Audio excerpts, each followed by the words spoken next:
Bonjour à toutes les auditrices et tous les auditeurs de Civis Pacem, l'émission de l'Union pacifiste sur Radio Libertaire. Vous êtes aujourd'hui avec Bernard et nous allons parler dans notre émission essentiellement de non-violence. Alors vous le savez, à l'Union pacifiste, nous sommes des pacifistes bien sûr et des antimilitaristes aussi, et nous utilisons surtout des moyens non violents pour faire avancer nos idées. Mais nous reconnaissons que dans certaines conditions, l'usage de la violence n'est qu'une réaction, on pourrait dire, humaine aux agressions injustes que certaines personnes subissent. Alors le débat entre la violence et la non-violence a toujours été d'actualité au cours des différentes périodes de l'histoire, vous le savez, et il reste encore vif aujourd'hui en France à cause de la situation sociale mouvementée. Alors c'est pour cette raison que le collectif Non-Violence 21, collectif qui est né en 2001, a édité une brochure au titre provocateur « Pourquoi la non-violence est-elle révolutionnaire ?» Pourquoi la non-violence est-elle révolutionnaire?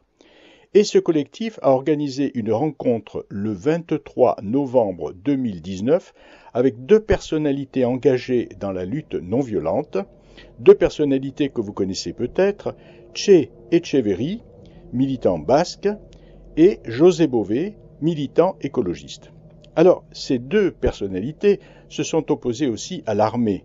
Che Echeverri a été insoumis au service militaire lorsqu'il était jeune, et José Bové a participé, comme vous le savez aussi, à la campagne contre l'extension du camp militaire du Larzac. Alors, j'ai enregistré leurs interventions lors de cette rencontre, et au cours de ces interventions, ils ont répondu d'abord à une question. Pourquoi avez-vous choisi la lutte non violente? Chacun a pu retracer ainsi son parcours, et le premier qui s'est exprimé est Che Echeverri, militant basque. Alors je vous le fais écouter.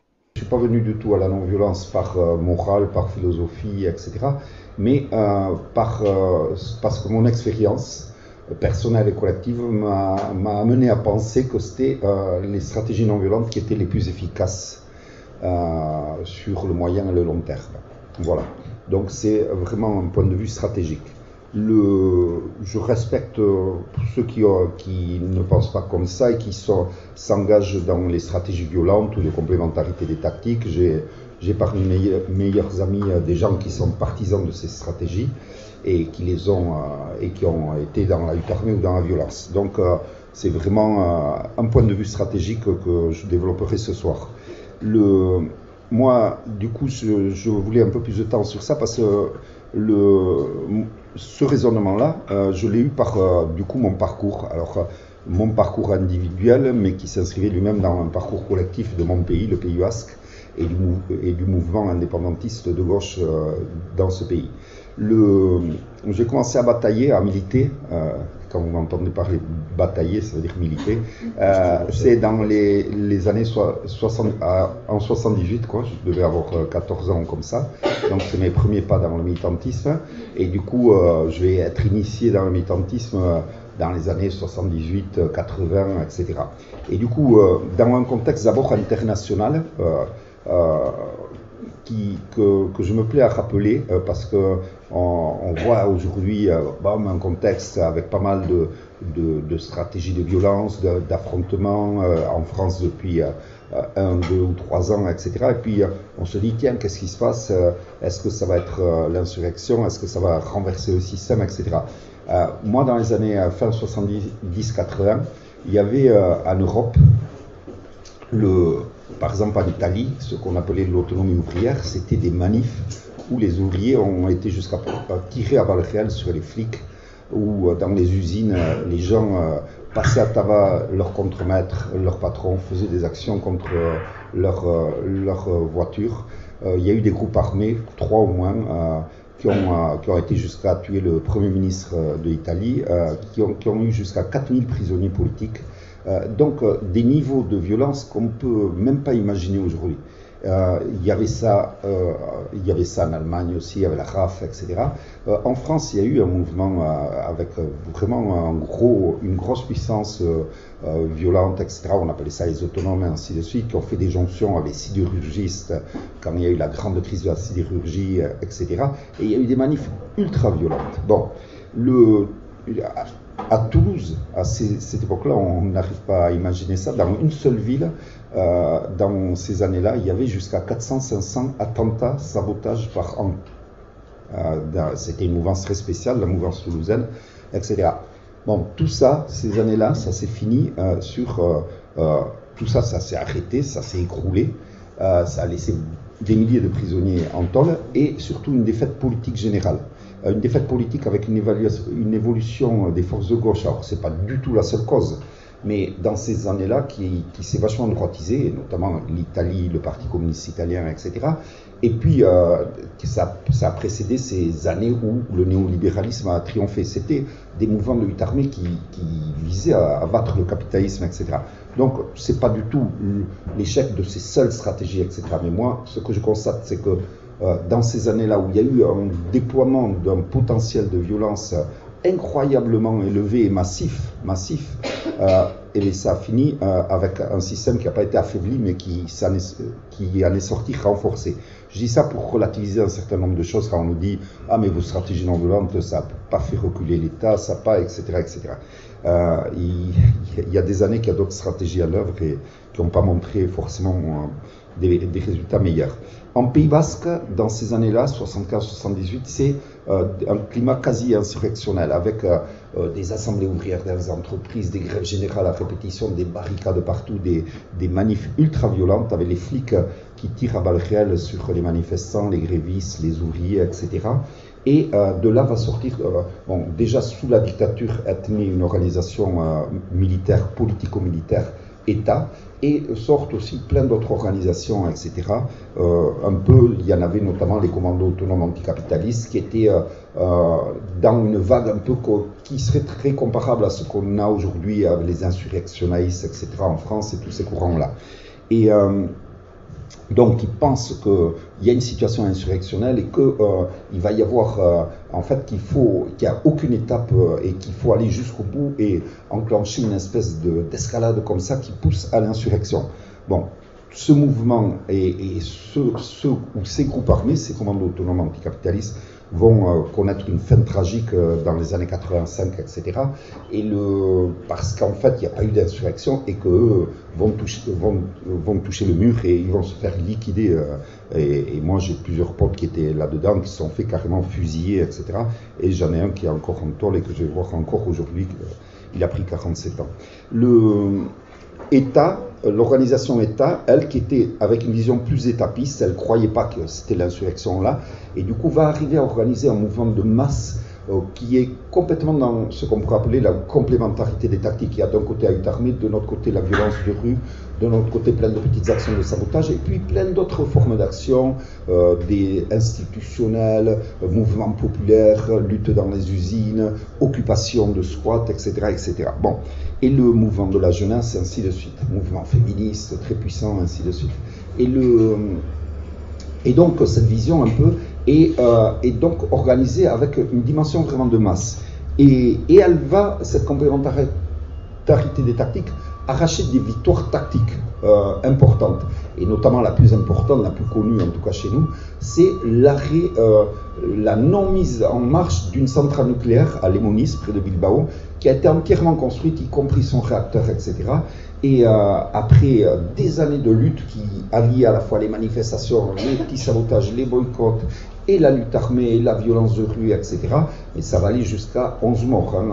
Il y aura des gens d'État ou des manifestants tués. De notre côté, 2 ouvriers qui vont exploser avec une bombe qui avait été placée dans un des réacteurs. Il va y avoir 2 ingénieurs en chef de la centrale qui vont être tués. Moi, j'étais à l'école, au lycée, avec la fille d'un d'entre eux. Et du coup, la centrale nucléaire va être stoppée, alors qu'elle était entièrement construite. Donc, on pourrait dire, victoire, on voit bien que la lutte armée est efficace. Moi, j'appelle ça qu'on peut avoir des victoires tactiques avec la lutte armée.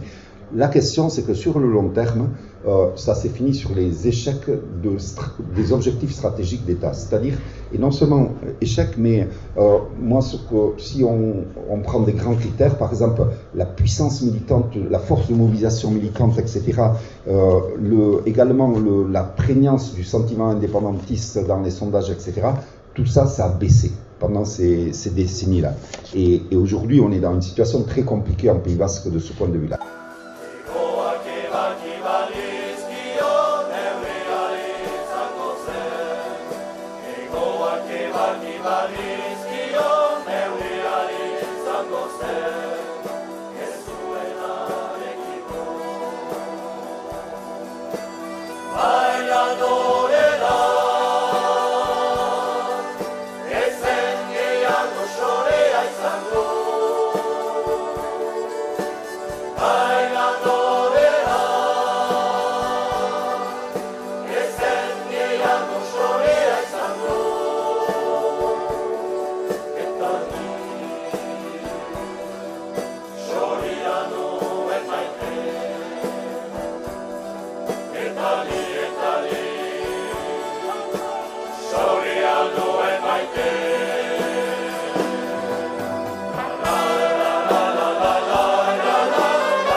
Vous êtes à l'écoute de l'émission Civis Pacem de l'Union pacifiste sur Radio Libertaire, et après ce chant basque sur la liberté, le militant Tchet Etcheverry, militant basque, nous dit pourquoi il a choisi la lutte non violente. Comment je suis arrivé à la non-violence personnellement, c'est donc, je le disais, en fait complètement dans un parcours collectif. Moi, quand j'ai commencé à batailler jeune, il y avait 5 groupes armés dans mon Pays Basque Nord, dans la ville de Bayonne où j'ai commencé après à militer, etc. Donc 5 groupes armés, plus la violence de rue avec des manifs bastons quasiment toutes les semaines, et puis des actions de sabotage, etc. Donc à l'époque, pour un jeune comme moi, il n'y avait même pas le débat est-ce que violent ou non violent. C'était de quel groupe armé je suis proche et de quelle stratégie je suis proche. C'était ça nos débats. Du coup, en fait, donc moi j'étais un militant qui était complètement dans la complémentarité des tactiques. J'étais insoumis au service militaire, j'ouvrais des squats, j'organisais des concerts de rock radical basque, je tenais, je dis je, mais c'était tout le temps avec plein d'autres gens, des permanences d'information et d'organisation des chômeurs et des travailleurs précaires. Et puis en même temps, on était à fond dans les manifs bastons, dans plein d'actions de sabotage, etc., etc. Bon, et d'autres choses. En fait, dès 1990, on va avoir une évolution et qui va nous conduire à la rupture avec ces stratégies, la rupture idéologique, stratégique avec ces stratégies, et la création des premiers mouvements non violents, avec notamment les démos, puis après notre participation dans ce qu'on appelle le programme constructif, la création de la Chambre d'agriculture alternative, dans laquelle José a eu un rôle d'inspiration notamment, et après la création de BICI. Pourquoi? Nous, ce qu'on avait remarqué, c'était une analyse collective qui nous a amené à ça. C'est qu'en fait, la violence crée de plus en plus de contradictions dans notre camp, le camp indépendantiste de gauche, et au contraire cimentait le camp d'en face. C'est-à-dire qu'il commençait à construire une conscience nationale et une unité nationale espagnole autour du rejet de cette violence. Il était en train de donner une légitimité interne et internationale à l'État espagnol, alors que cet État espagnol c'était une monarchie qui avait été pensée et produite par le franquisme, et elle pratiquait la torture, la répression, les escadrons de la mort, etc. Et par contre, grosse perte de légitimité interne et internationale du camp basque et de l'État. Problème également de fonctionnement démocratique et de transparence.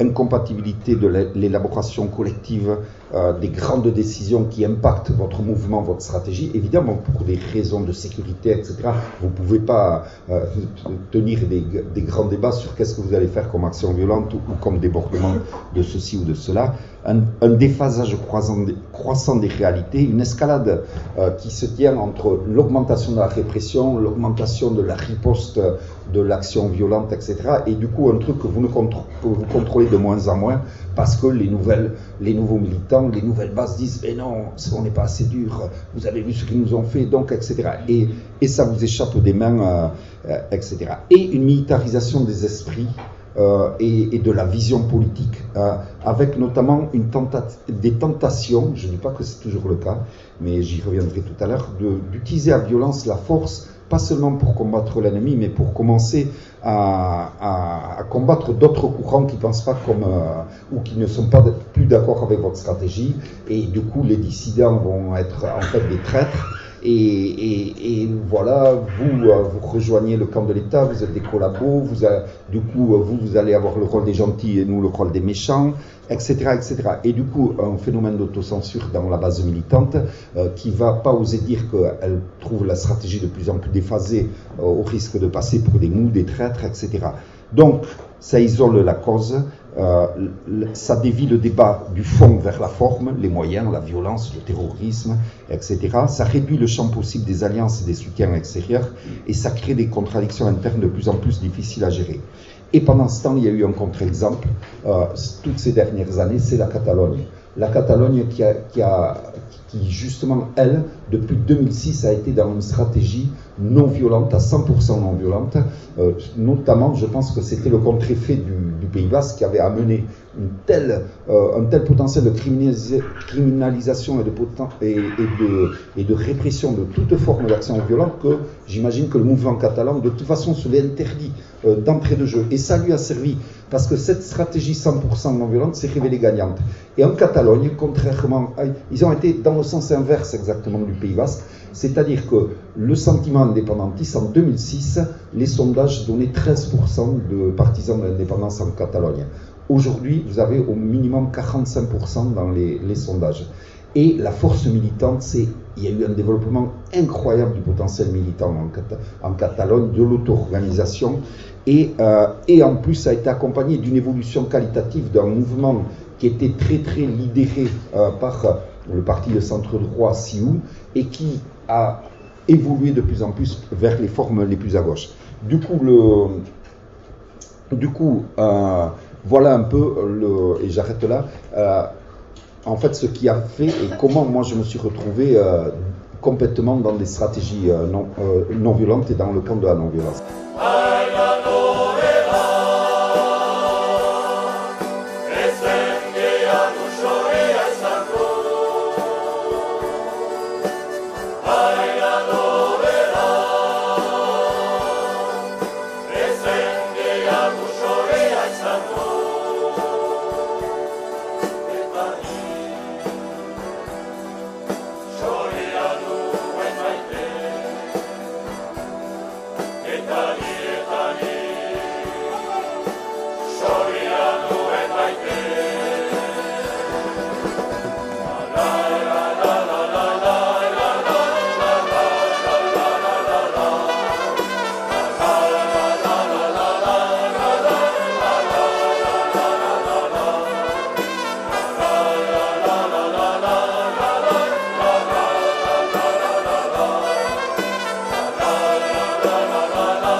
Vous êtes toujours à l'écoute de l'émission Civis Pacem de l'Union pacifiste sur Radio Libertaire.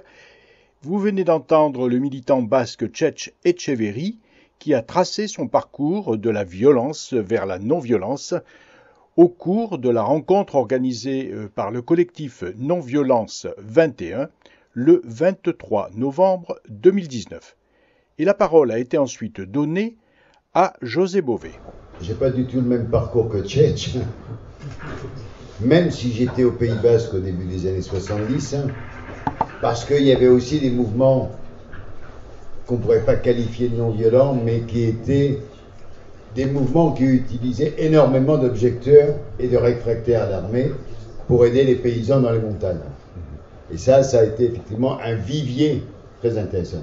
Moi, je suis arrivé à la non-violence, mais certains ici le savent, par la lutte contre la militarisation et par ce qui nous est arrivé, qui était l'objection de conscience, et par l'idée qu'il fallait répondre collectivement. Comment est-ce qu'on pouvait répondre collectivement à cette militarisation, au service militaire et à la force de frappe, c'est-à-dire à la bombe atomique. C'est effectivement pour moi, pour ma génération, le point de départ de l'engagement. C'est la fin des années 60, c'est tout le travail autour de ces questions, et puis les engagements avec les groupes qui se créent, la jonction avec les anciens qui avaient été réfractaires au moment de la guerre d'Algérie, et c'est cette mise en réseau. Et moi, j'arrive à 17 ans, 16-17 ans, dans ce mouvement-là. J'ai la chance à ce moment-là, et c'est pas une chance, c'est une réalité, dans ce mouvement-là, à ce moment-là, il y a une lutte qui démarre, une lutte qui était imprévisible, une lutte de paysans dans le sud du Massif central, cathos de droite, et puis parce qu'ils ont été contaminés par quelques non-violents, je pense à ceux de l'Arche, qui habitent juste à côté de chez eux, c'était pas du tout prévu non plus, eh bien décident dès 72 d'affirmer la non-violence comme une stratégie. Pour ceux qui s'en souviennent de notre génération, qui étions dans nos groupes non-violents un peu partout à travers la France, se dire que des paysans disent ouvertement on fait le choix de la non-violence comme action parce que face à l'armée, si on a des fusils, eux ils auront des mitraillettes, si on a des mitraillettes, ils auront des chars, et si nous on a des chars, ils auront des avions. Et donc on ne pourra jamais gagner contre l'armée dans la logique de la violence. Donc il faut qu'on change radicalement, et c'est vrai qu'à ce moment-là, il y a eu tout un travail incroyable avec un nombre de personnalités, parce qu'il faut les appeler comme ça, qui se revendiquaient de la non-violence et qui ont porté ce message des paysans du Larzac à travers la France. Ça a été, c'est vrai, une boule de neige, et ça a été au-delà de ça, puisque à travers, au départ, il y avait des soutiens de plein de mouvements, mais ces mouvements, au fur et à mesure, se sont coordonnés, ont créé des comités, à partir de 75, qu'on appelait les comités Larzac, et là, le fait que les paysans avaient affirmé que la non-violence était leur stratégie de lutte, les gens qui étaient dans les comités, ils étaient obligés de se coltiner avec ça, ils n'avaient pas d'autre choix. Même si c'était des mouvements, pour certains, qui n'avaient rien à voir avec la non-violence, mais comme en dernière instance, c'est les paysans qui décidaient, et ça c'était très important, c'est-à-dire les paysans, ils étaient sur leur terrain, ils avaient décidé une stratégie, les comités, ils participaient à la lutte, ils participaient aux décisions, mais quand on arrivait sur le terrain du rapport de force avec l'État, les paysans avaient toujours ça comme point d'ordre. Je me rappelle juste, parce que c'est toi qui me fais penser quand tu as parlé des autonomes dans les années 78, on a été victime, parce que je dirais bien clairement victime des autonomes en 78, quand on a marché sur Paris, et qu'on savait qu'il y aurait les autonomes à l'arrivée qui se mettraient entre notre manif et les CRS pour récupérer la manif. Et la veille, on a eu une réunion dans le local du CDTIM, à l'époque, qui était rue de Nanteuil.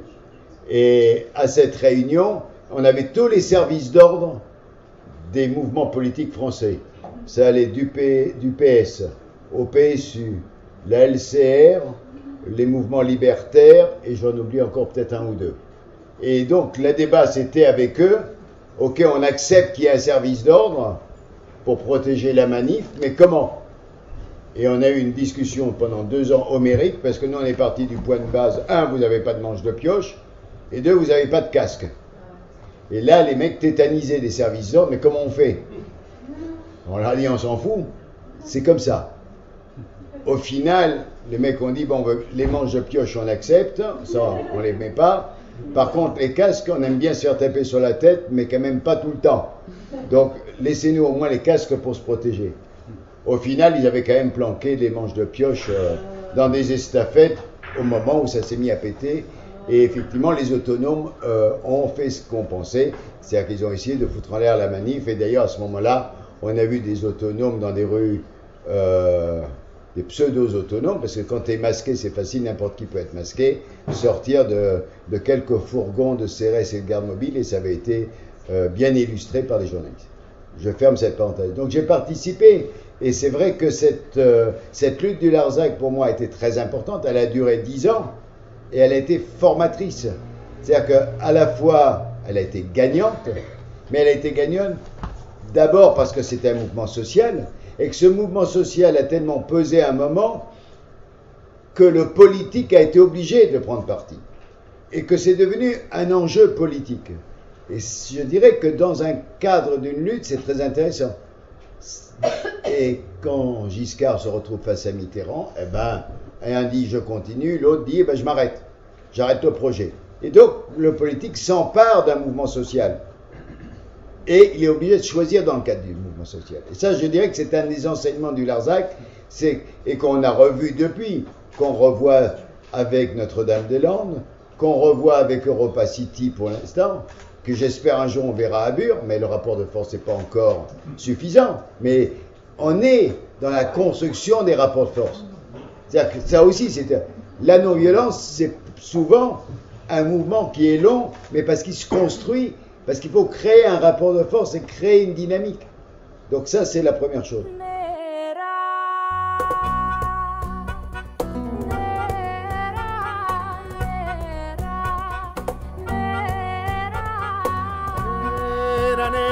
Questa mia veste nera segna un pianto che riaffiora, un lutto, un'ossessione che del giorno fa una sera.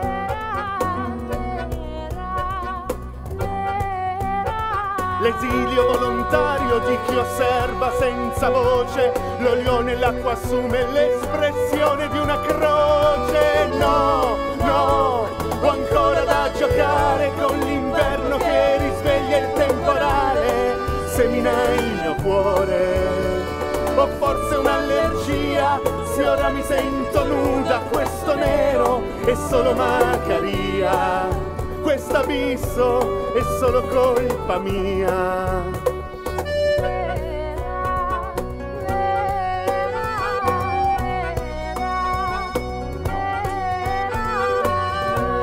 Nera, nera, ricamata allo specchio che mi implora ancora. Ritornano quegli anni che ero sposa della vita.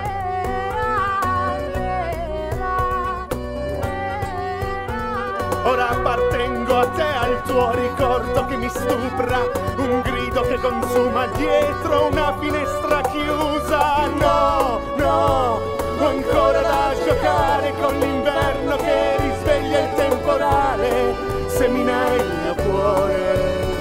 Ho forse un'allergia, se ora mi sento nuda, questo nero è solo Maccaria.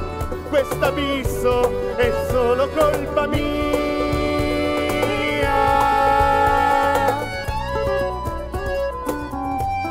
Merci d'être à l'écoute de l'émission Civis Pacem de l'Union pacifiste sur Radio Libertaire. Vous avez entendu José Bové, il vous a dit comment la lutte non violente avait été menée par les paysans du Larzac contre le camp militaire. Et José Bové nous dit maintenant comment cette lutte a été prolongée. Deuxième élément que j'ai retiré à ce moment-là de ces 10 ans, c'est qu'on a construit pendant la lutte l'alternative à l'extension. C'est-à-dire qu'on ne s'est pas simplement contenté de se battre contre, mais on a dit à un moment, si on gagne, et de toute façon on va gagner, il n'y a pas d'autre choix, ça c'est la méthode Coué, mais c'est comme ça que ça marche quand même, hein, parce qu'il faut bien se convaincre, qu'est-ce qu'on fait de notre territoire? Comment on le reconstruit? Quel est le rapport à la terre? Comment on installe les paysans, etc. Quel type d'agriculture? Et je dirais que ça, c'est un des deuxièmes éléments fondamentaux dans la non-violence et dans la stratégie de l'action non-violente, c'est le programme constructif alternatif. Je dirais qu'il est absolument fondamental. On n'est pas simplement sur un blocage pour dire on refuse, mais on a aussi en germe en permanence la construction alternative. Et c'est vrai que sur le terrain, c'est d'une efficacité redoutable parce que on se projette déjà aussi dans comment on peut le construire et comment on crée le rapport de force pour le construire. Mais les moyens d'action sont fondamentaux par rapport à ça. Et là, j'ai vu très fortement, si on regarde ce qui s'est passé entre le Larzac et Notre-Dame-des-Landes, eh bien la fin de la lutte, il y a eu une décision politique parce que l'État savait qu'il ne pouvait plus s'en sortir dans l'affaire de Notre-Dame-des-Landes, mais pour autant, la situation alternative, les conditions n'étaient pas réunies pour imposer à l'État une autogestion foncière comme on l'a fait sur le Larzac, parce que la fin des événements se sont passés dans une telle confusion que la crédibilité du mouvement dans son ensemble était effectivement compliquée. Et ça, c'est lié en partie avec cette fameuse idée qui a été développée par certains, dont Tchétch a déjà parlé, de la possibilité d'additionner des tas de formes d'action différentes, de la guérilla jusqu'à des mouvements de désobéissance, tout ça en parallèle et en disant il y a une complémentarité. Eh bien, il n'y a pas de complémentarité. Je pense que la cohérence des mouvements est très claire par rapport à ça. Dans ces cas spécifiques, je pense que là-dessus, effectivement, on a vu à travers plein d'exemples ça. Alors, je vais pas aller plus loin, je pourrais parler de plein d'autres choses, mais c'est vrai que, peut-être pour terminer là-dessus, jusqu'à présent, la non-violence s'est développée, peut-être je reviendrai là-dessus après, mais c'est toujours lié à un territoire et à un objectif concret. Alors quand je dis un territoire, ça peut être un pays, c'est la lutte pour l'indépendance en Inde, c'est la lutte pour les droits civiques, c'est toujours un endroit, le Larzac c'est un endroit, etc., etc. On voit des mouvements d'action non violente. Aujourd'hui on rentre, et c'est pour moi la vraie interrogation, comment on construit le pensée globale, agir local, dans une situation nouvelle qu'est la question de l'urgence du réchauffement climatique. Et là, on est dans une modification des rapports de force qui nécessite d'analyser différemment la situation et de se poser la question, mais quels sont les leviers pour pouvoir faire bouger les lignes? Comment on est en capacité d'agir pour, effectivement, par rapport à cette question fondamentale, agir? Et on a une multiplicité de mouvements, d'actions sur le terrain. Comment, à un moment, on est capable de cristalliser? Voilà, c'est une interrogation qu'on s'était déjà posée il y a quelques années avec les réussites et les échecs qu'on a connus. Mais je dirais que globalement, par rapport à la situation du monde, on n'a pas gagné ce pari. On a eu ce même débat il y a 20 ans, 25 ans, quand on a lancé toute la bataille contre la mondialisation. On a dit, oui, on a une altermondialisation possible. N'empêche que le rouleau compresseur, le libre-échange, toutes ces logiques ont continué. Mais en même temps, c'est posé déjà cette question-là, puisqu'on a imaginé les mobilisations au niveau international, mais à un moment, le rapport de force est plus compliqué. Et donc on est aujourd'hui, moi je dirais, dans cette interrogation, comment on est en capacité, à partir de tous les endroits où on est sur le terrain, de créer ce rapport de force dans un mouvement qui pourrait devenir international pour avoir la force nécessaire pour bloquer la machine. Nera, nera, quest'anima non merita, mi implora per essermi d'amica. Nera, nera, l'identità ferita mi avvelena, è solo Maria. Questo abisso è solo colpa mia.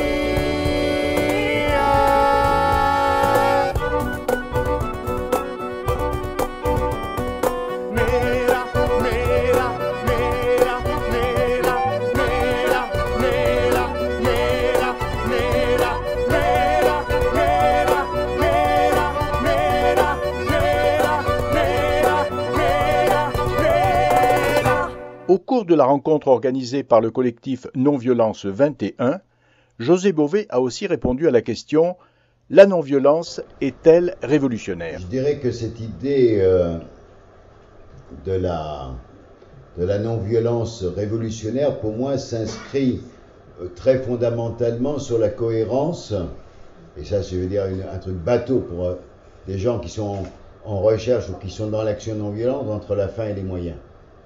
C'est-à-dire comment tu construis une société qui se libère soit de l'oppression, soit des logiques de pouvoir, si les moyens que tu utilises pour y arriver sont en contradiction et sont basés, et Sachez l'a très bien expliqué tout à l'heure, sur la violence, sur le secret, sur la clandestinité, etc., etc.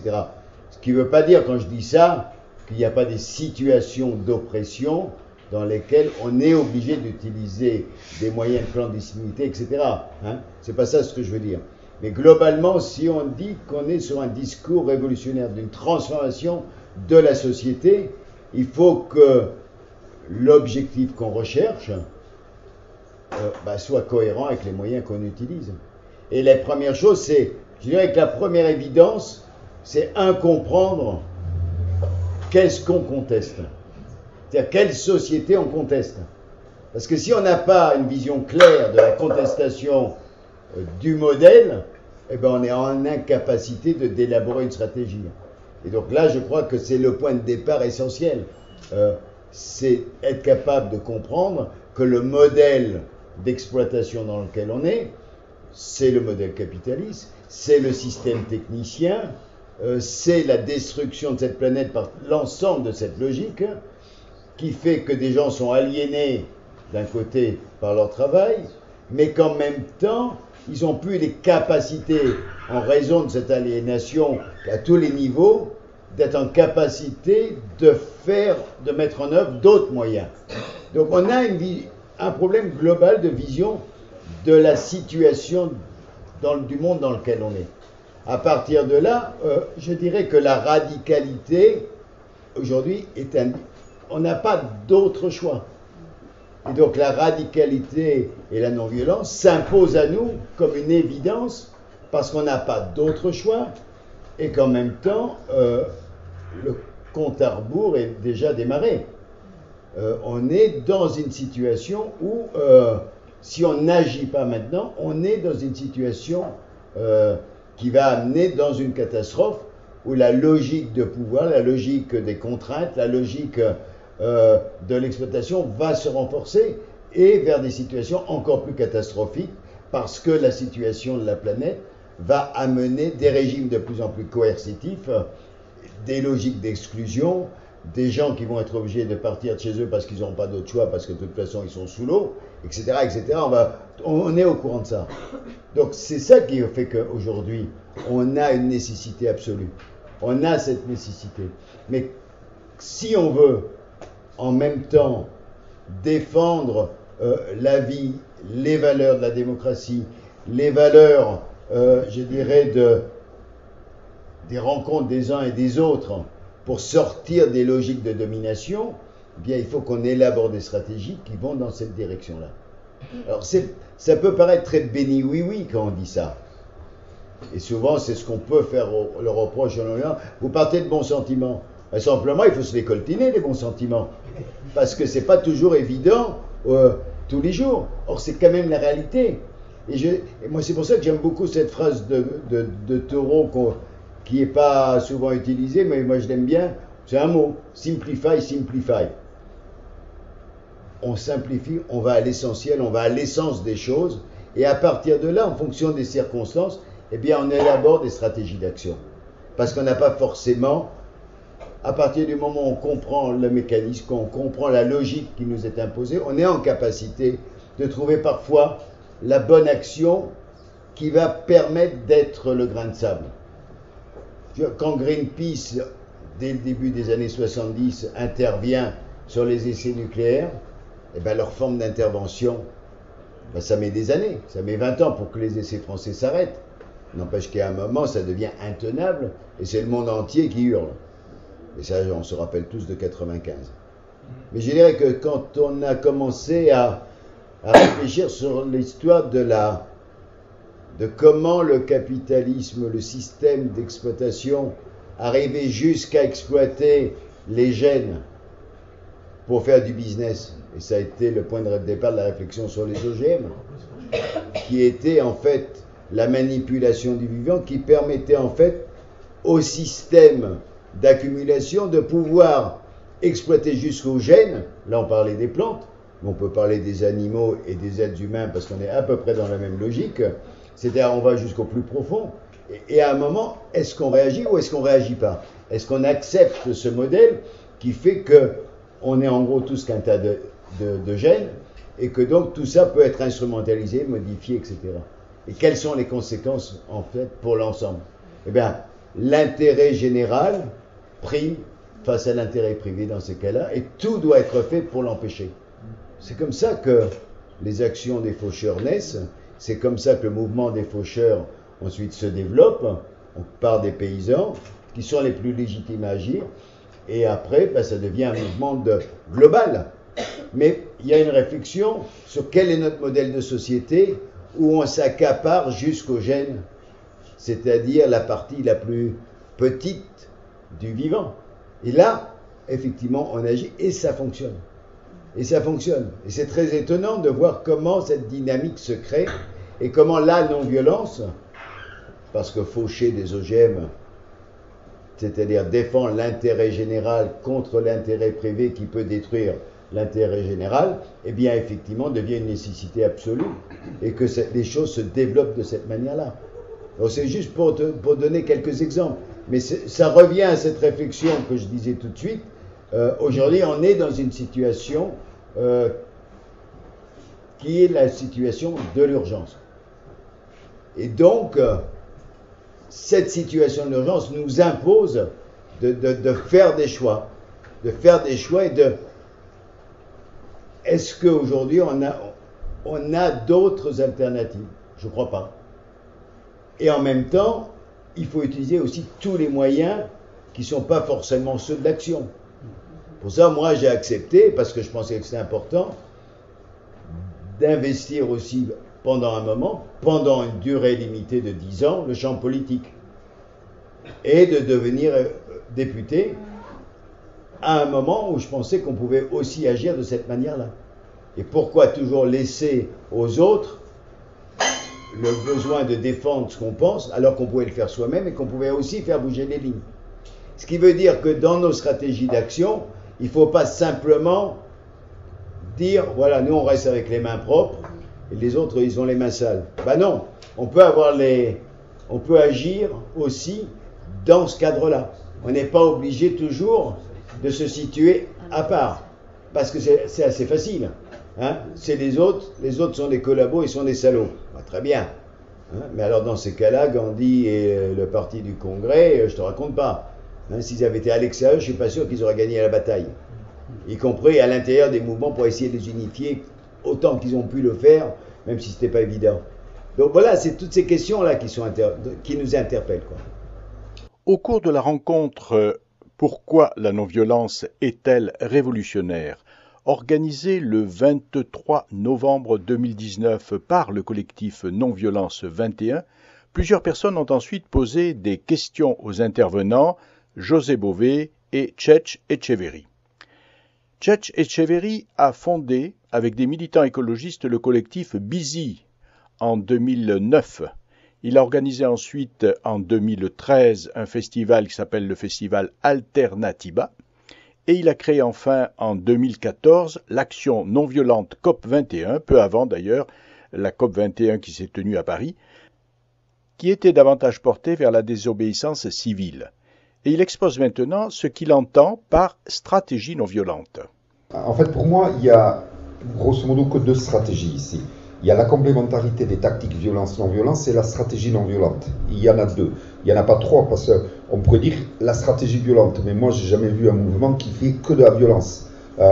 Tout mouvement, État, les FARC, etc., utilise l'action militaire, l'action violente, mais aussi le travail de masse, l'action anti-répressive, la solidarité, l'organisation, le travail juridique, etc. Bon. Donc en fait, on a deux grands cas de figure, la complémentarité des tactiques, dont une des composantes est la violence, et la stratégie non violente qui exclut toute violence. C'est ça, d'après moi, les deux grands cas de figure. Je pense que et la composante violente a un certain nombre de points forts et de points faibles qui vont rejaillir sur la stratégie globale complémentarité des tactiques, et la stratégie non violente a un certain nombre de points faibles et de points forts. Quels sont les points forts, par exemple, de la stratégie violente ou complémentarité des tactiques? Eh bien, les points forts, c'est on a immédiatement un écho médiatique. un cocktail Molotov dans une vitrine et vous avez plus de bruit médiatique et d'écho que 80 000 personnes qui autour d'un lac à Saint-Pé-sur-Nivelle en Pays Basque fêtent la langue basque, etc.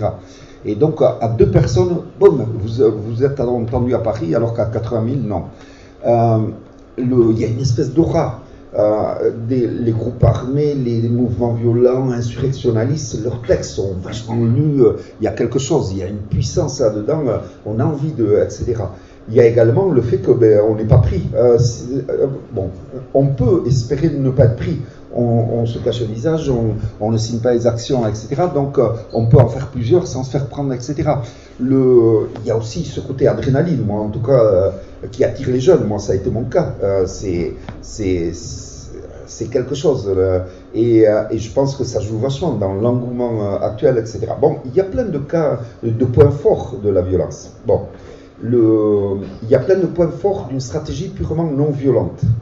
Alors, quels sont-ils ? Eh bien, par exemple, le fait que ça va être le même point va être un point fort de la violence. C'est que dans la non-violence, on se fait choper à tous les coups, puisque par définition, on assume, on est à visage découvert, donc on fait un acte illégal et on est immédiatement inculpable, condamnable, etc. Mais du coup, ça vous contraint à vachement plus peser. Est-ce que ça, c'est en phase avec les réalités, avec le rapport de force? Est-ce que je vais pouvoir l'assumer avec mes parents, mes voisins de palier, devant le juge, mon employeur, etc., etc. Et du coup, ça force évidemment un certain travail stratégique, de réflexion stratégique, etc. Il va y avoir également le fait que la non-violence va plutôt vous faire paraître comme sympathique par rapport à l'État ou à telle multinationale ou banque qui, elle, va plutôt avoir l'air du méchant ou du violent, etc. Et ça, évidemment, ça va avoir un point d'appui sur le fait que vous allez avoir plus facilement la sympathie de l'opinion publique, qui est l'opinion publique, le gain de l'opinion publique, de la majorité, c'est une condition, d'après moi, décisive pour gagner des batailles globales. C'est également le fait que vous allez avoir plus de capacité à avoir des alliances larges avec plein de secteurs qui pourraient être effrayés par le fait que chez vous il y a de la violence ou par la criminalisation que les médias vont faire du fait que vous faites de la violence. Bon, maintenant, quel est le problème en fait si vous introduisez la composante violente dans la stratégie qui est 100% non violente? C'est qu'en fait, autant il peut y avoir des militants non violents, toi tu disais, qui sont dans la stratégie complémentarité des tactiques, et ça la renforce, puisque ça lui fait un matelas de protection, on va dire, entre autres. Mais dans la stratégie non violente, c'est tout le contraire. Si tu introduis de la violence, immédiatement, cette stratégie non violente perd plein de choses qui font ses points forts. Justement, elle donne prise à la criminalisation, elle perd dans sa capacité d'alliance, de sympathie de l'opinion publique et même des complicités et des pas de côté qu'elle va susciter. Par exemple, procès de Lyon des faucheurs de portrait Macron, quelqu'un du GIEC vient témoigner à leur procès, mais il ne serait jamais venu si ANV Corp 21 était donné prise à l'accusation de fricoter avec la violence. Et le juge de Lyon qui fait cette décision incroyable, qui n'a pas de côté incroyable, jamais il l'aurait fait dans un autre contexte. Donc, c'est le potentiel de la stratégie 100% non violente qui permet ces résultats-là et qui crée peu à peu un rapport de force à cette stratégie. Donc, pour moi, la stratégie 100% non violente, elle a tout à perdre, elle, quand on introduit, et on disait toujours, la mentalo. Tu peux avoir très peu de violence dans une manif, une campagne, une mobilisation, sauf que comme tous les médias vont focaliser sur ça et le pouvoir va focaliser sur ça, il y a très peu de monte dans la mentalo, mais le tout est vert. Donc ça. Du coup, bon. Et maintenant, dans la stratégie, la vision stratégique, alors, d'abord, quelqu'un a dit, mais les gilets jaunes, etc. Ça, c'est la grande discussion. Les gilets jaunes, quand même, ils ont fait peur à l'État parce qu'ils ont utilisé la violence. Moi, je pense plutôt le contraire. Je m'explique. Je pense que les gilets jaunes ont représenté un vrai danger politique et un vrai risque de déstabilisation de l'État en novembre-décembre, quand ils étaient majoritairement non-violents. Et du coup, de ce fait-là, ultra massif, en tout cas moi je l'ai vu chez moi, En même temps, c'était incroyable, dans un petit territoire de 300 000 habitants comme le nôtre, une AG de 1000 personnes à Bayonne et une AG à 30 km de là de 400 personnes en Daille, et ce n'était pas les mêmes, et un mouvement de masse d'une ampleur incroyable, avec 8 bagnoles sur 10 qui avaient les gilets jaunes sur leur pare-brise, etc., etc. Et des scènes de fraternisation, il y en a eu à Pau, chez nous, etc., entre les flics et les gilets jaunes, avec les flics qui sortaient les casques, etc. Quand tu as tout ça, là, un pouvoir a peur et flippe. Ce pouvoir-là, tu peux même penser qu'il est tenté de provoquer ou de laisser faire la violence pour que ce truc-là dérape vite de ce cadre-là, qui est le cadre ultra dangereux pour lui. Or, moi, ce que je constate, c'est que les gilets jaunes, depuis que effectivement ça pète régulièrement, et en plus pas dans tous les gilets jaunes, parce que chez nous, par exemple, c'est resté ultra majoritairement non violent et pacifique, mais c'est du coup l'image BFM TV, machin truc, etc. Et bien, d'une part, ça a perdu énormément de gens. C'est pas que les gens ne soutiennent pas les gilets jaunes, etc., mais tu vois plus du tout, en tout cas chez nous, les mêmes gens aux manifs, etc. Et évidemment, tout le monde déteste sa police, ça n'a pas du tout le même effet que fraternisation, etc. Et je pense que les gilets jaunes sont rentrés effectivement sur un terrain où l'État est le plus fort, celui de la violence, où l'État peut le plus facilement contrôler, criminaliser, amener dans son sens. Et pour moi, c'est ça qui a amené les Gilets jaunes à perdre ce potentiel énorme qu'ils avaient de déstabilisation de l'État et à devenir aujourd'hui un mouvement qui est facilement contrôlé par l'État, pas contrôlé par un leak, etc., mais contrôlé parce qu'il est dans un cadre que, je pense, l'État arrive à maîtriser. Et donc ça, bon. Mais après, c'est pour ça que moi, je remets en question tout ce qui a été dit. Ah oui, mais quand même, quand on voit la gravité de la situation, est-ce que, oui, bien sûr, c'est ton premier réflexe, c'est tellement grave, c'est criminel, c'est l'espèce humaine qui est mise en danger, donc recours à la violence légitime. Moi, j'ai jamais dit qu'elle n'était pas légitime. Je pense que tuer 3000 personnes par rapport à un risque de milliards de vies, etc., tu peux considérer peut-être légitime, c'est un débat philosophique, mais moi, c'est pas ça qui m'intéresse, c'est est-ce que c'est stratégiquement efficace? Or, comme je l'ai dit tout à l'heure, je crois qu'il y a que la violence peut amener des victoires tactiques, des victoires d'étape, et d'autant plus quand elle est autour de revendications qui ne remettent pas en cause la logique même du système. Deux exemples très simples, c'est les bonnets rouges, ils ont réussi à annuler l'écotaxe, et en utilisant notamment la violence. Et effectivement, on peut dire que Macron a lâché ce qu'il a lâché après des épisodes de violence des Gilets jaunes. Mais ce qu'il a lâché, c'était quoi? La fin de la hausse des taxes carbone, la non-augmentation de cotisations sociales ou retraites, mais du coup, en ne compensant pas ça au niveau de la sécurité sociale, ce qui va avoir des conséquences, c'est en fait nous qui allons le payer d'une autre manière, et de même que la prime à l'emploi, qui est une augmentation de salaire, pas payée par le patronat, mais par le budget général, donc par nous, etc. Bien, donc tout ça, mais moi je dis, il y a des victoires d'étape et des victoires tactiques. C'est-à-dire que d'une part, d'abord, sur le rapport de force qu'on doit créer, on doit le créer par rapport à l'État, par rapport aux grandes multinationales, aux grands groupes économiques, par rapport aux collectivités locales, par rapport aux grands lobbies, FNSEA, syndicats des camionneurs, etc., etc. Donc, on a un tas d'ennemis et pas seulement un gouvernement. Deuxièmement, de quoi il est question? C'est qu'il faut changer, non pas arracher telle mesure ou comme ça, changer les modes de production, de distribution, de transport, l'aménagement du territoire, etc. Mais en plus de ça, il faut changer les paradigmes dans les têtes des gens. C'est une bataille culturelle avec changement de type de consommation, avec changement de paradigme, plus de liens, moins de biens, etc., etc., etc. Donc c'est une bataille qui est énorme et avec un champ ultra vaste. Moi, sur une bataille comme ça, j'y crois très moyennement que la violence va arriver à gagner. Et je rejoins là une des interventions. Et par contre, je pense qu'il y a un potentiel de la stratégie non violente. D'une part parce qu'elle et principalement parce qu'elle allie radicalité et majorité, ou en tout cas grande partie de la population. Radicalité qui permet des déclics, qui permet de créer des contradictions dans le système, qui permet de mettre des coups de projecteur là où le système voulait le silence, etc., et qui permet de provoquer l'erreur de l'ennemi, qui va foutre un Beauvais et ses copains en prison, et qui va déclencher un truc qu'il n'avait pas prévu,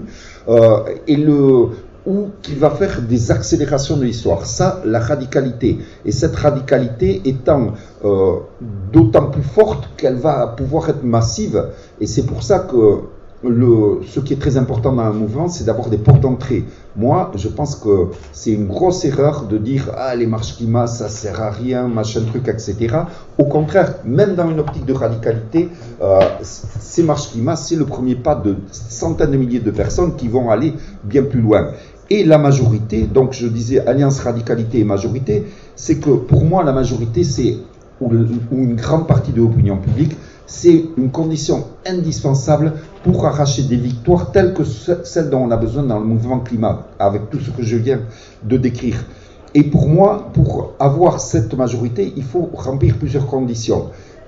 Et je vais en citer 3, la légitimité. Or, sur la bataille climat, on a la légitimité, parce que c'est nous qui sommes du côté des scientifiques, du GIEC, des gens crédibles.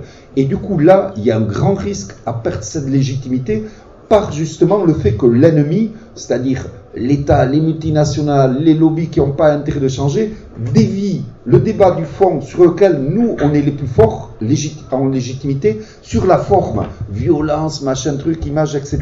Et du coup, nous, on a tout à perdre là-dedans. Après, c'est la capacité d'alliance. Pourquoi? Parce que justement, tout le monde est concerné par le changement climatique, y compris les flics qui nous répriment dans les manifs. Et c'est pour ça que moi, je trouve que le slogan « Tout le monde déteste sa police », il est peut-être sexy, mais c'est un slogan de perdant.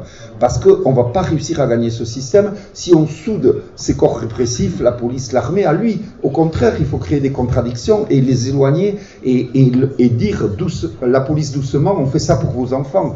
C'est ça le slogan de gagnant sur ce côté-là. Et enfin, parce que il faut en fait mettre petit à petit en place le système économique alternatif, l'organisation de masse qui est grosso modo le programme constructif de masse du climat. Et que pour ça, vous aurez besoin de plein de gens, y compris des gens qui ne sont pas du tout révolutionnaires, qui ne sont pas du tout prêts à assumer justement d'être dans une stratégie violente, etc. Et du coup, toutes ces conditions-là qu'il vous faut pour gagner la bataille climat, moi je pense qu'il n'y a que la stratégie 100% non violente qui peut vous permettre de les réunir. Et dernière chose, je passe la parole à José, c'est sur la question du rythme. Bien sûr, et ça on est tous hantés par ce truc, ce calendrier climatique, ce compte à rebours, etc. Mais d'abord, pour moi, il y a un truc quand même qui nous fait un peu se tromper de truc, c'est qu'il n'y a pas dans la bataille climatique ou dans la bataille écologique un moment où tout est perdu ou un moment où on a gagné. En fait, on aura tout le temps des trucs qu'on va perdre et tout le temps des trucs qu'on va gagner. C'est-à-dire que chaque dixième degré compte, même au niveau de certains seuils, etc. Le problème, c'est qu'il faudra continuer à batailler pour freiner les dégâts, pour les limiter, etc. Donc, même si on dépasse les 2 degrés, même si on dépasse les 3 degrés, n'empêche qu'il faudra continuer pour essayer d'en avoir le moins possible. Et aussi, la question du temps, ça va être, eh bien, oui, effectivement, plus vite on arrivera à freiner tel dégât et moins on paiera d'impact par la suite. Donc, le truc, c'est qu'il ne faut pas avoir en tête, oui, on n'a plus que 5 ans, on n'a plus que 10 ans pour gagner. Non, on va avoir des décennies pour limiter les dégâts.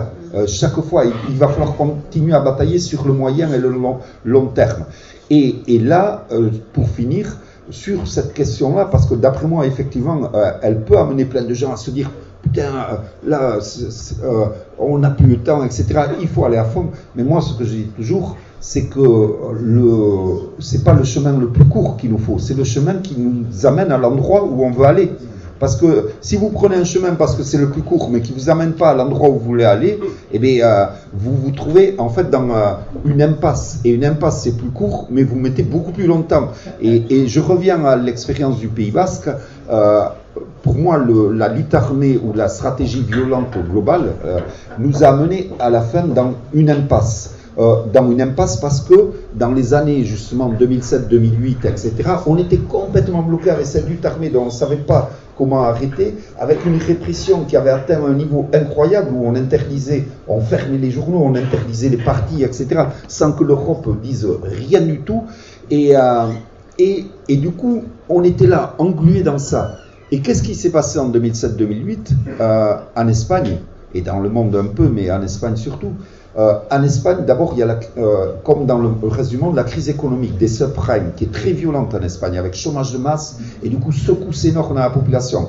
Au même moment, il y a une série de scandales qui affectent le roi, qui en fait, on découvre que c'est un alcoolo, qu'il a plein de maîtresses, et qui tue des éléphants au Botswana avec ses maîtresses. Et troisième, et donc, là, une crise, non, mais le roi qui est un pilier du système. Et troisième truc, c'est les énormes scandales de corruption qui affectent le PP et le PSOE, les deux grands partis de gouvernement.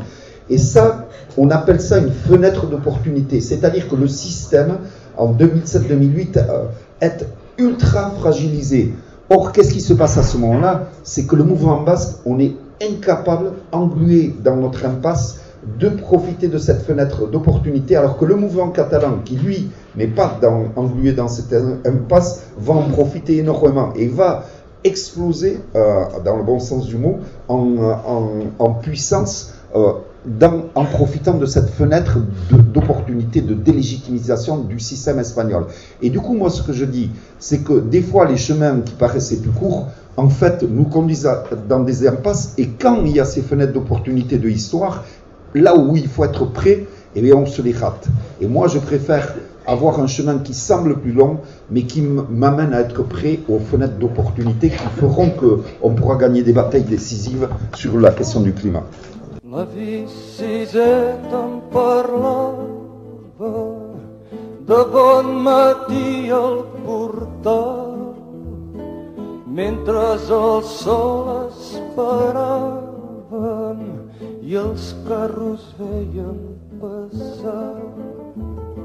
Siset, que no veus l'estaca on estem tots lligats.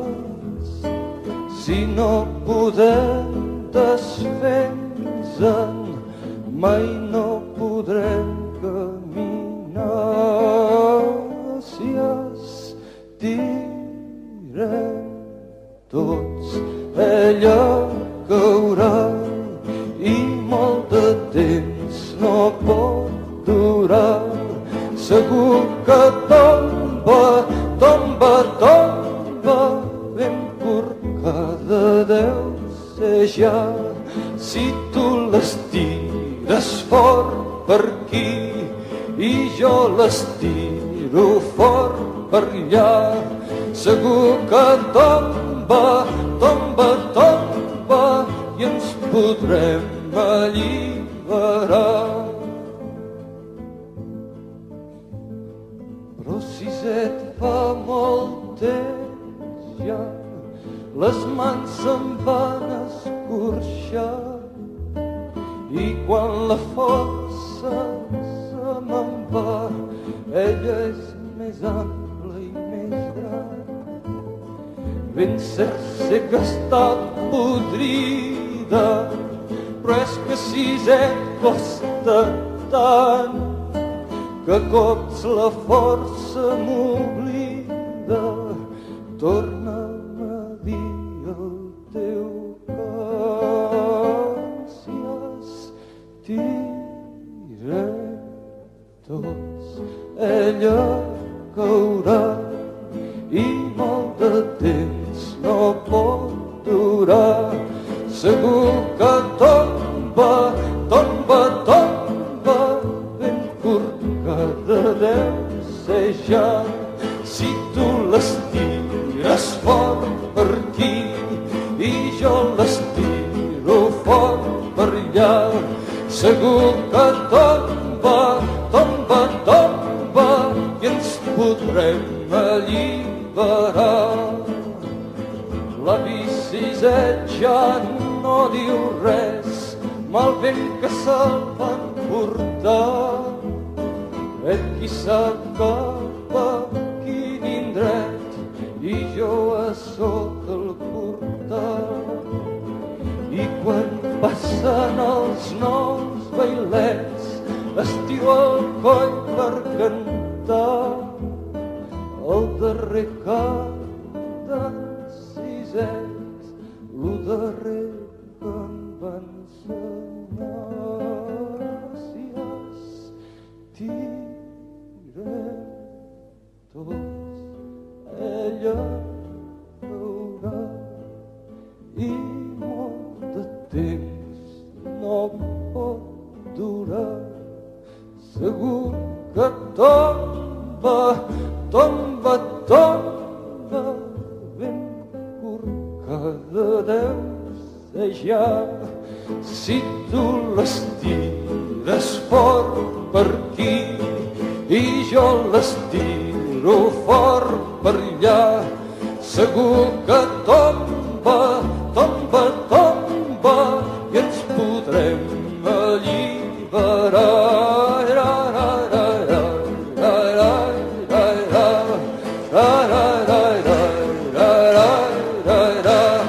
Segur que tomba, tomba, tomba, i ens podrem alliberar. Après cette célèbre chanson de Louis Liache, l'Estaque, chanson bien connue, anti-franquiste, je vous rappelle que vous êtes à l'écoute de l'émission Civis Pacem de l'Union pacifiste sur Radio Libertaire. Et nous parlons aujourd'hui avec Tchétch Etcheverry et José Bové de non-violence. Alors maintenant, José Bové répond à une question sur le romantisme révolutionnaire de la violence. Le romantisme de la violence reste toujours quelque chose dans nos histoires. D'ailleurs, ça a bien servi à l'armée pour que les gens s'engagent. Sinon, s'il n'y avait pas eu de romantisme de la violence, ça n'aurait pas marché. Sur les questions de stratégie, d'action qui paye, qui marche, avant même d'avoir pu rentrer dans des actions de désobéissance non violente.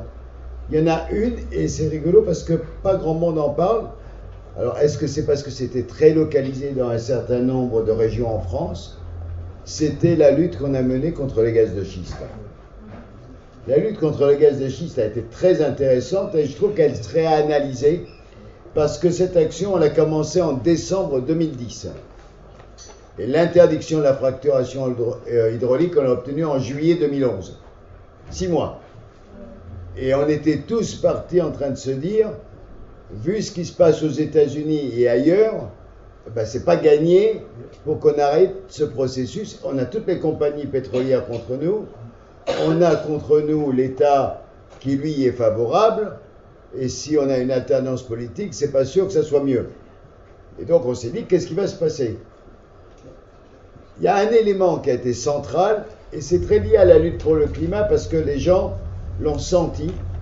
C'est-à-dire qu'il y avait un point sensible, c'était l'eau potable.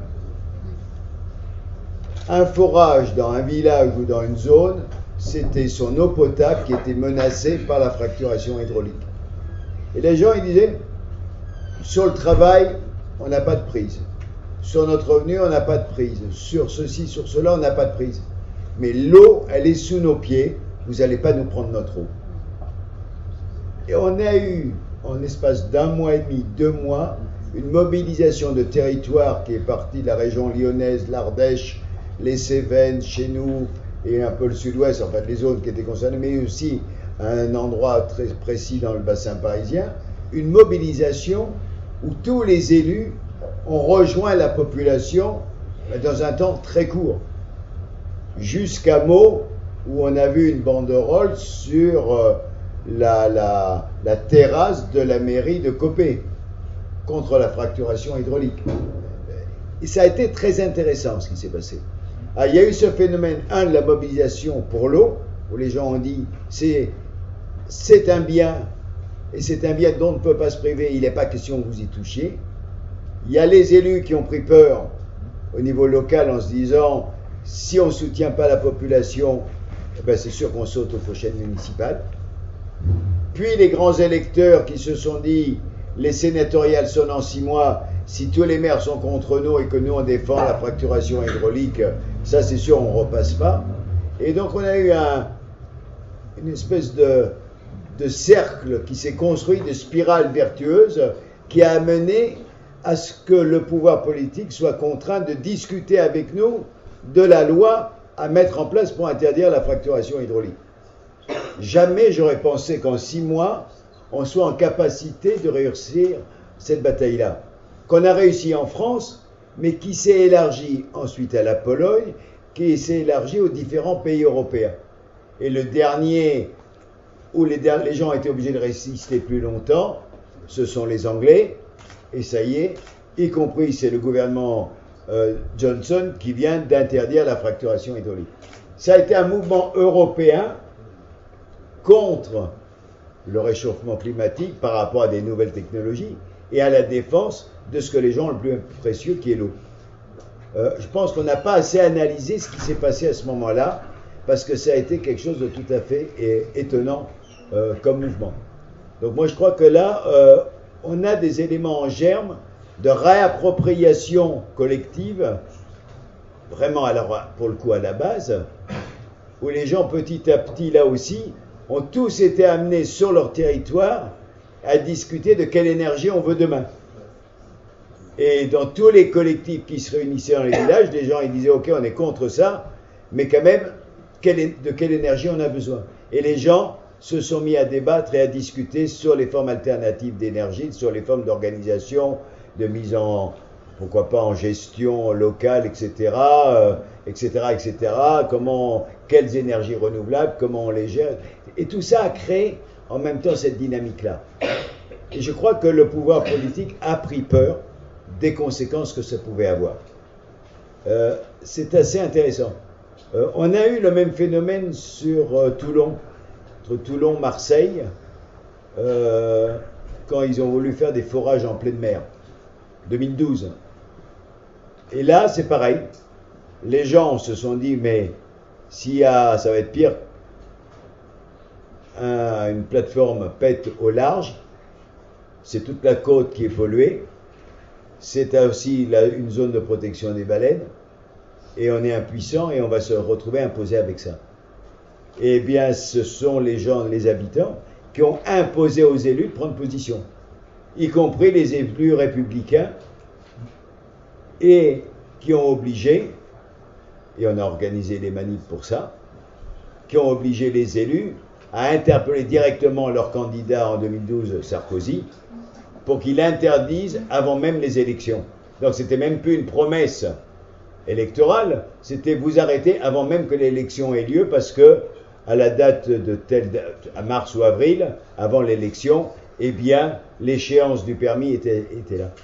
Et ça a été une mobilisation territoriale incroyable, avec des gens qui avaient, alors pour le coup, qui venaient de milieux complètement différents, des écolos jusqu'aux militants républicains. Et moi, je me rappelle avoir discuté à ce moment-là avec le maire de hier.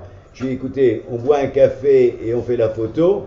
Sinon, si vous ne prenez pas position, c'est peut-être le Front National le fera, ni sans moi, ni sans vous. Et vous êtes sûr que vous êtes balayé. Alors, entre les deux mots, je préfère encore vous. Et le maire de hier a, avec moi, pris l'apéritif ostensiblement au café pour dire qu'il rejoignait le combat. C'est intéressant de voir, et ça ce sont aussi des petites choses intéressantes dans la non-violence.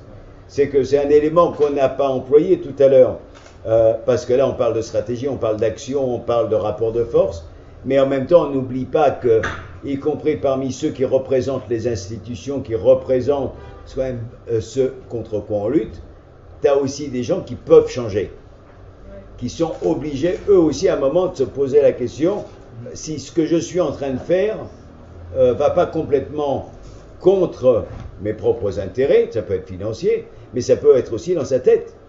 Et là, je me rappelle comment on avait gagné la bataille contre Monsanto, global, mais à l'époque, c'était au moment des OGM, contre, si certains se rappellent de cette bataille, contre le gène Terminator, qui permettait, par une manipulation, de rendre la plante stérile. Et donc, non seulement il y avait une modification génétique pour la rendre résistante, mais en plus on la rendait stérile. Et là, on avait fait une campagne avec nos amis aux États-Unis, en se disant, c'est pas encore en plein champ, donc on ne peut pas les faucher, même si c'était pas dans la culture aux États-Unis à les faucher. Par contre, si on fait pression sur les fonds de pension, on aura tous les grands-pères et les grands-mères qui ont des actions chez Monsanto et qui diront, on veut pas ça pour nos petits-enfants. Et ça a été une campagne incroyable de dire, on retire nos actions de Monsanto si vous continuez. Et Monsanto a calé sur ce truc-là. Et en l'espace de moins de 8 mois, ils ont jeté l'éponge parce qu'ils ont dit, ça c'est pire que tout pour nous. Si les fonds de pension retirent leur argent, alors je ne dis pas qu'il faut des fonds de pension, je ne dis pas qu'on est pour ce type de retraite. Simplement, c'est intéressant, quand on parle de stratégie, de se dire quel est l'angle à partir duquel on est capable de créer le rapport de force et qu'est-ce qui peut être le plus gênant pour mener le combat. Et je crois que c'est ça aussi l'intelligence de la non-violence, c'est de faire appel en permanence à des stratégies qui peuvent être diverses et variées, qui ne sont pas forcément frontales, mais qui peuvent être un levier de billets. On a parlé des portraits de Macron, personne n'aurait parié un copec sur cette forme d'action, qui n'est pas frontale, mais qui est tellement, je dirais, subversive dans le bon sens du terme, parce qu'elle est bon enfant, elle met les gens de ton côté parce que c'est une action humoristique, c'est un clin d'œil, voilà, ça a pas mal d'éléments qui font que cette action, quand elle est réprimée, tout le monde trouve ça complètement absurde et rigolo. Et donc ça met les rayures de ton côté. Et ça, je crois aussi que c'est très important. Ça, on avait déployé ça pendant la lutte du Larzac. C'est vrai que les actions qui sont en capacité de prendre un petit levier et puis d'essayer à partir de ce petit levier, je me rappelle quand on avait développé la stratégie des renvois de livrets militaires, aujourd'hui heureusement il n'y en a plus, même si ça pourrait revenir peut-être avec le service universel, mais en tout cas il y en avait. Chaque fois qu'il y en avait qui passaient en procès, il y avait encore 100 ou 500 livrets qui arrivaient. Et au final, c'était des milliers et des milliers à travers toute la France. C'était pas central. Sauf que, en multipliant les procès, en multipliant ce genre d'action, bah, tu crées un mouvement qui était tout à fait incroyable. Et ça crée une dynamique. Donc moi, je crois que c'est ça aussi à quoi il faut réfléchir quand on est dans cette stratégie de l'action non violente, c'est d'ouvrir l'esprit et de se dire, mais comment on va faire? Et en même temps, contrairement à la clandestinité ou à la lutte armée, c'est vachement jubilatoire de penser à ces formes d'action, à ces formes de stratégie, parce que tu prends ton pied. Et un militant triste, eh ben c'est une triste lutte. Il ne faut pas être triste dans la lutte, nous dit José Bové. Nous sommes bien d'accord avec lui et nous allons garder cette phrase pour la conclusion de notre émission Si vis pacem sur la non-violence. Tchetch Etcheverry et José Bové, invités par le collectif Non-Violence 21, nous ont exposé tous les avantages d'une lutte non-violente et nous les remercions pour leurs interventions. Nous remercions aussi le collectif Non-Violence 21, qui est constitué d'ailleurs de nombreuses associations, je ne les cite pas toutes, mais il y a à l'intérieur le MIR, la Revue Silence, les Amis de la Terre, etc., etc. Alors le siège de ce collectif se situe au 47 avenue Pasteur à Montreuil, dans la Seine-Saint-Denis, et vous trouverez d'ailleurs sur leur site non-violence 21 tout attaché, avec le chiffre 21.org, non-violence21.org, tout le détail de leurs activités, et ils en ont de nombreuses. Nous avons d'ailleurs pu évoquer au cours de la soirée pourquoi la non-violence est-elle révolutionnaire, notre problème, notre engagement de l'Union pacifiste contre le SNU, le Service national universel. Et nous avons été entendus. Alors, il me reste maintenant à vous dire au revoir, chères auditrices et auditeurs, et à la semaine prochaine.